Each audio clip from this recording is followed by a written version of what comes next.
You know, sometimes in life you judge something or prejudge it and you get it completely wrong. I've always found, I don't know why this is the case with me, if I walk into a new company, a new job, or even back in the day when I went to school, if I met someone for the first time and I didn't like them immediately, I will end up really liking that person. And if I like someone immediately, I'll end up not liking them as much. And I don't know why that is. It's just strange. Maybe it's complete biasness and prejudgment.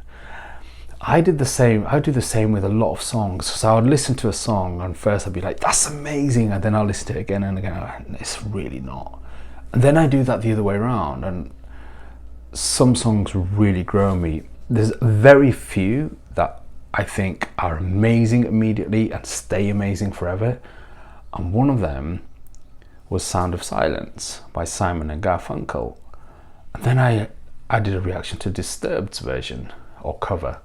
And I was like, whoa, what is this? And then another example is Comfortably Numb by Pink Floyd. First time I heard it, if I hear it again now, it'll take me back to that place. Amazing, amazing, amazing. The other variation of that doesn't happen often, where I think, okay, this song is rubbish and it always remains rubbish. Actually, it does, but I won't go into that because that's insulting. I don't want to insult any artist. Anyway, so I've been asked to listen to or react to Pentatonix version or cover of The Sound of Silence. The reason I said that at the beginning is when I heard Pentatonix for the first time, which was about a year and a half ago, my reaction was, it wasn't very nice. It was just me reacting like genuinely, and I was like, who are these guys? Who do they think they are? They're just making all these, you know, pretentious sounds, and they're trying over the top, squeezing their eyes, and but I got it so wrong because I've listened to them many times since then, and I fell in love with them. So I'm really excited about it. I'm massively excited about this because Simon and Garfunkel, for me, trumps the cover of Disturbed. So where would this fit in? Because Disturbed was epic. I think I have said the Disturbed version, sorry, I've got to stop saying the cover of The Sound of Silence is the best cover I've ever heard in my life. There are some very close seconds, but the best cover I've ever heard, so that's coming next.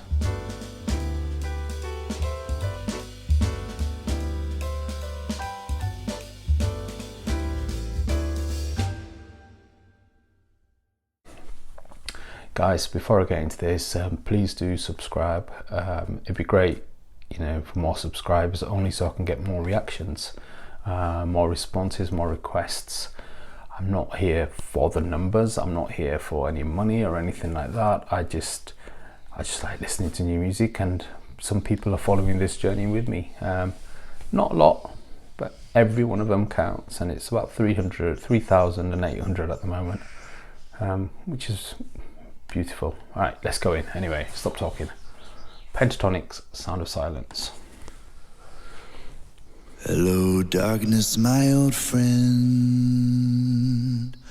I've come to talk with you again, because a vision softly creeping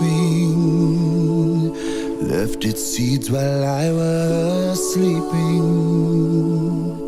And the vision that was planted in my brain still remains within the sound of silence.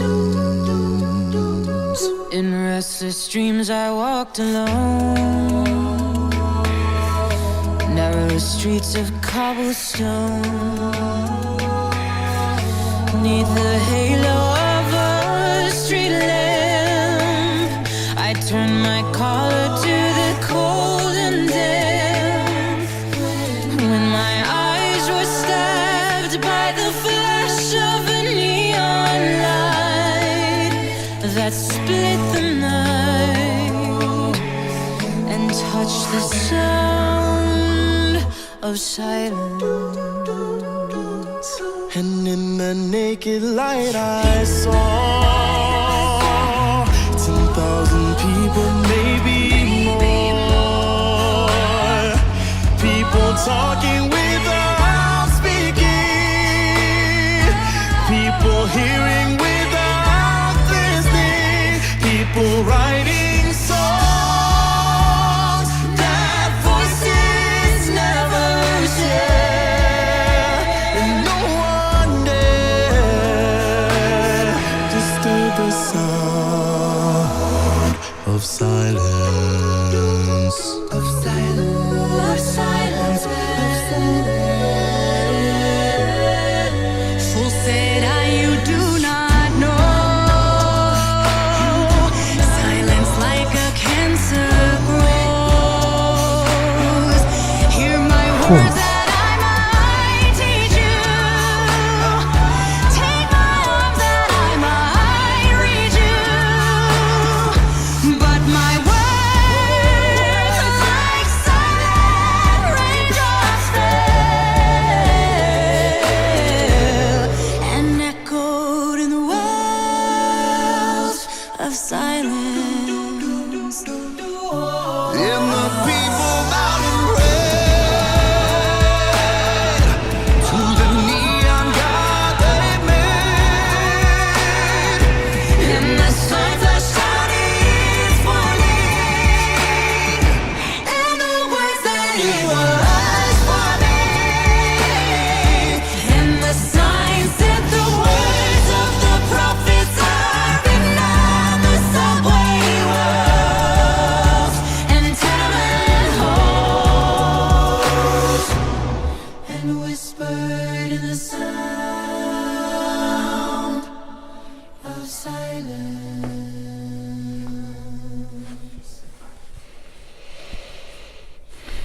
Thank you guys for watching our new video for Sound of Silence.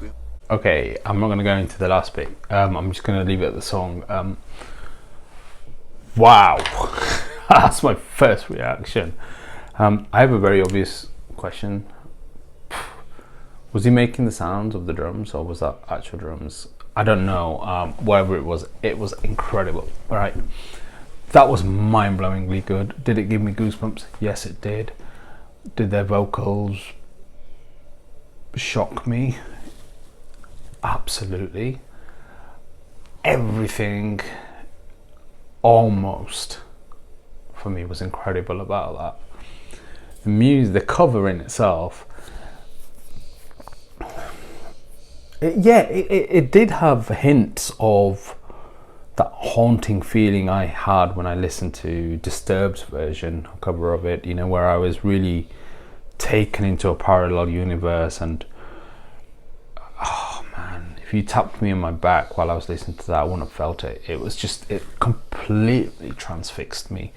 Simon and Garfunkel's is, I'm sorry, but you can't get to that level. I think they're just, I'm not doing that in comparisons, I'm just saying in their own right, they're something else. And this version, yes, it did give me that feeling. It did give me goosebumps, absolutely. I did think it was incredibly powerful. My only criticism, and I know you're probably shouting at the screen right now, and I get this, and I'm gonna look, I might get a lot of comments for this, but if I don't say what's truly on my mind, then I'm not being true to myself and to those very few people that do watch these videos, right? I'll give you an example, right?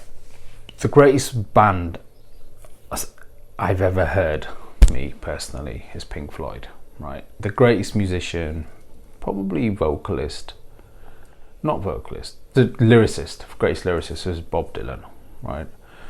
The greatest voice I've ever heard is probably Elvis and Luciano, but I'm going to exclude them because the voice is great. So I'll exclude that concept. My point being is David Gilmour from Pink Floyd. He goes on stage to hundreds, if not thousands and thousands of people in jeans and a t-shirt. That's it. jeans and a t-shirt, greatest man ever. Eric Clapton, watch him perform, he's got a shirt on and jeans. Bon Jovi, just jeans and stuff. Okay, there is glam rock, there is all this thing about performance and appearance and stuff. That's my only criticism of groups like this. You don't need to dress like that to perform like that. You don't need, what I mean, it's not even a criticism. You're everything about you is so perfect. You don't need to add anything to it. Be yourselves, man. Be yourselves. You don't need to wear a shirt with no buttons done on it. You know, for me, it just doesn't do it for me. It doesn't let the thing down, because if I didn't look at the video, I'll be just feeling like I'm feeling. But when I look at it, I'm thinking, why you got to do that? I'm being really harsh, aren't I? That's just me, guys. That's my opinion. But because the performance doesn't need anything else, regardless of my negative opinion, it's still amazing. So it has to go. And you know, for me, I would probably give that 82, 83%. Because I thought it was incredible. Thank you very much for recommending it.